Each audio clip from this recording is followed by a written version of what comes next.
anong pilit ni Amanda na tanggalin yung bracelet na nakalagay sa braso niya ay hindi ito matanggal. Nag-iba na rin ang kanyang paningin. Halos lahat ay naging black and white ang nakikita niya. Yung bracelet na yon ay isinuot sa kanya ng lolo niya.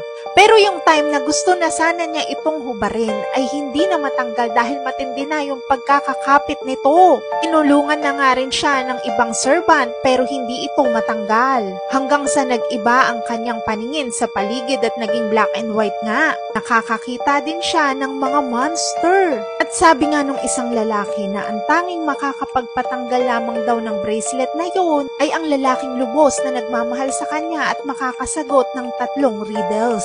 Hanggang sa nagdalaga na nga si Amanda at dumating si Joseph na kababata niya. Pero mukhang mapaparusahan si Joseph dahil hindi niya nasagot ang 3 riddles.